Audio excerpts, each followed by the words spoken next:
Mày khôn rồi, chưa rõ rồi. Mũi pram mày.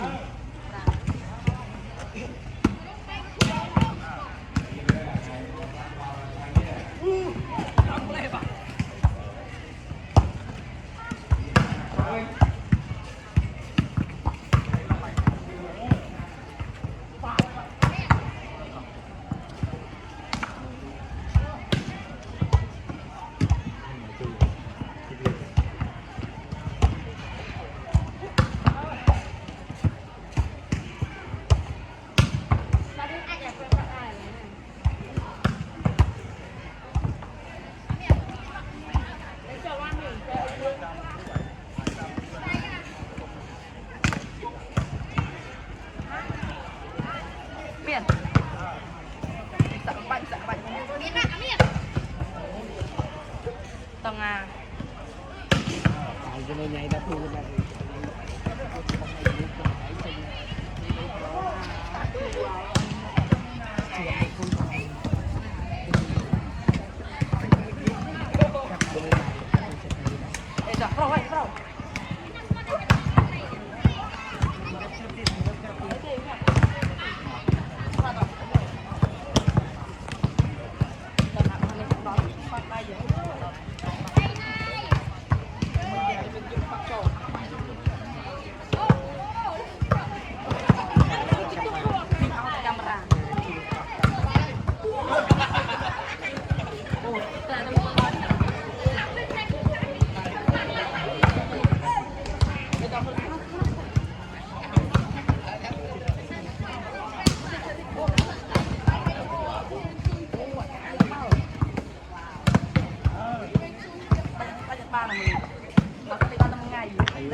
Chị ơi vì bạn phải mượt bật Em cay chứ cho phân ạ.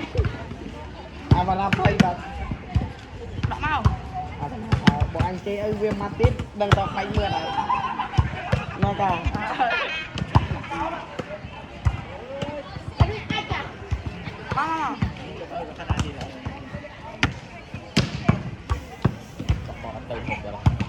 Bạn đi lang à. Lang là chứ. Ông cái cay như thế. nó chạy nhanh đấy chạy chắc đấy bay mượt là mẹ này Mới chạy nhầm đi anh mình. chạy cái Lúc đi anh anh chạy chạm rồi. chạy cái đi anh mình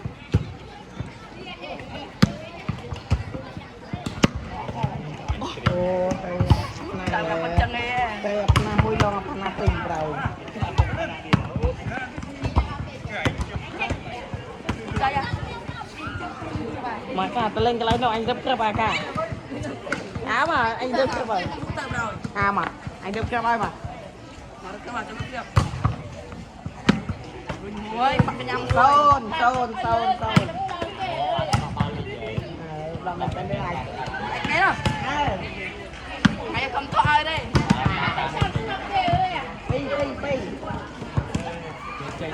bay cái tên mày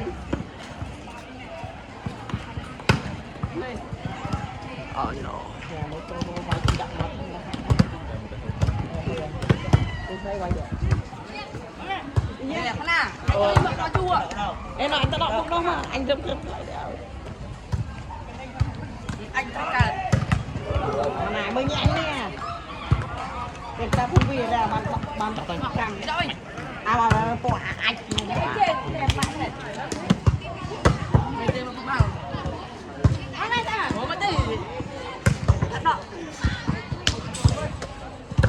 nào ơi cô bao để chị thầy đấy à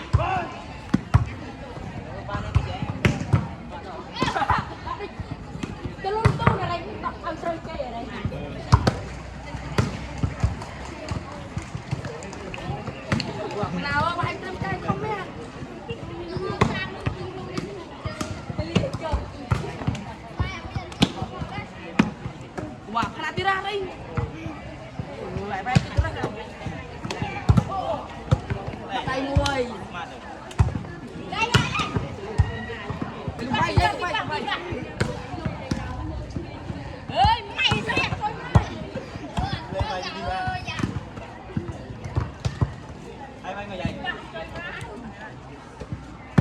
để lo lo chui lo cho cao nào